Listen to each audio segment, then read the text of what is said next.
And in the East, you look across, you see a team in Toronto where maybe they need to get there, right? Like they've started slow, they've struggled a little bit. And part of this has led to questions about should they trade Kyle Lowry? There's some push within the organization. Some think, hey, man, it's essentially time to blow it up. Let Gasol's gone, Ibaka's gone. Let's move on. You know, DeRozan's gone. Time to move on from Lowry and kind of start this thing anew around Pascal Siakam and OG Anunoby and you know, Fred VanVleet will be there. Would you trade Kyle Lowry? Do you think that's the wise move? I think they're looking at a guy like Chris Paul as a comp. You know, Chris Paul is around the same age as Kyle Lowry, both around 6'36", both putting up pretty good numbers. I mean, I looked at the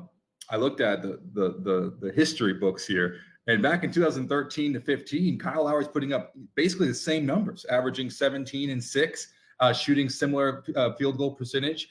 He's taking a little bit more threes, but for the most part, it's basically the same stats as 8 years ago. So Kyle Lowry's playing at a very high level. And I think if the Raptors say, look, if we're going to move forward, we can actually get something for Kyle, and Kyle can go on and help a team win and get to that next stage. So for me, a team that comes to mind is someone like a New Orleans who needs point guard help. And right now they're trying to figure out between Lonzo Ball and that rookie, Kira Lewis Jr., trying to figure out what is the right move here. But their team centers around Zion Williamson mostly and Brandon Ingram. But they need that point guard. And if you bring in a veteran presence like Kyle Lowry, who has a championship DNA, who can help take that team to the next level, bring in that veteran leadership that Steven Adams is also bringing in as well for the New Orleans team. And then you get Kira Lewis Jr. to learn under a guy like Kyle Lowry, who has one more year left on his contract. That could be a nice move that benefits both teams. I think that's the real question there is what you get back in a Kyle Lowry deal, because $30 million and he can't opt that. Like, he could be a free agent. Like, you're going to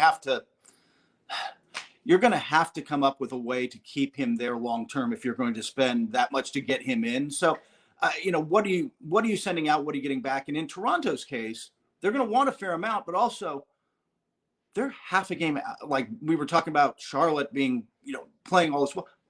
Toronto's the 8th seed. They're half a game back. Like, if they actually start to play up to their potential, this is absolutely a playoff team. Do I think that they can knock off, I don't know, you know, Philadelphia, Milwaukee, Brooklyn up at the top of the East? Probably not. But they could be a lot better than they are. So the other thing, and I don't want to say we fantasy basketball this a little bit too much, where we're like, hey, we'd like plug this guy in over here. The other part of this is Kyle Lowry is the greatest Raptor ever. If you're going to put a statue out in front, like, it's not just Kawhi's shot in and taking them to the title. This is the franchise icon. This is the guy who's been their best player through a run of the best basketball in Toronto Raptors history. There was a lot of pushback when DeRozan was traded, and there was a lot of pushback, and then the Raptors fans went, yeah, but we got Kawhi Leonard, and that ended up working out pretty well for them. Yeah, I mean, I would say so. But if they trade Lowry and they commit to I think there just would be a lot of unhappiness. He may leave as a free agent ultimately, but I don't know if you're going to trade him, like how that would play in Toronto with a very passionate fan base. So it'll be interesting to see. But I mean, let's think about this for a second. First of all, I mean, Vince Carter, T-Mac. I mean, all these I understand. Come on. I mean, someone who captured the imagination. What Vince Carter means to Toronto basketball, I feel like, is a whole nother level. I mean, the thing is that he pushed his way out, and Lowry hasn't done that. This has been the difference. And part of that is, by the way, they weren't winning that much. Like, they weren't that good when Vince was there, and that's part of the reason there was a franchise frustration. They wanted out. This has been a 50-plus win team, a very good team for a long stretch of time. So it's a very different vibe. Totally, that's a good point. But with this Toronto Raptors team, the number one thing in the NBA, I think, in any professional sports team, in any corporation, in any business, is succession planning, right? And Kawhi Leonard was your guy. He left. First it was DeMar DeRozan, Kyle Lowry, then Kawhi Leonard comes in, and then now Kyle, I mean, he's 36, and even if he plays, you know, as long as Tom Brady's playing football, even if he plays into his mid-40s, you know, you still got to figure out what's the next chapter in Toronto Raptor basketball. And you got an all-star and Siakam. So I feel like and you're signing Fred VanVleet, I mean, who is balling out, like he's really playing well. He's coming into his own, and he's becoming a bona fide superstar for that team. And OG Anunoby, we've seen what he can be as a 2 or 3 guy on that team as well. look, that is the core. That's the future of Toronto.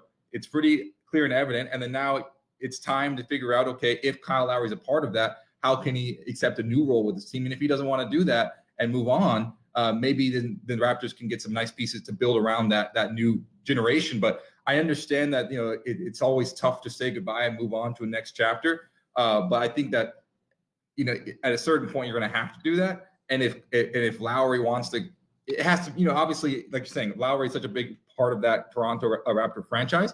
You would have to do it in a way that is respectful of him, and hopefully it gives him the best position to, you know, to not feel like he's getting kicked out, because no one wants to feel like that. Right. You know, I think you've got to do this in concert with Kyle Lowry, right? Like, this has got to be the kind of trade where everybody's on the same page and you're trying to land him in a place he wants to be that's good for him. And this isn't just, hey, how much can we get for him? We're just talking to the highest bidder. We don't care. I think it has to be more collaborative than that, but I think it would be. I think that both sides would want that if it comes to that. I'm just, right now, I think the challenge for them is Toronto really a contender in the East? Probably not, right? Yeah, I mean, contender being, championship contender. I think it's Philly or Boston or the Bucks. Right. I think, or the Nets. I think right now it's like those 4 teams. Everyone else is kind of like, you know, they might get 1 or 2 games in, you know, 1 or 2 series in the playoffs, but for the most part, they're not going all the way. But, you know, it's still early, but it doesn't look good. Yeah.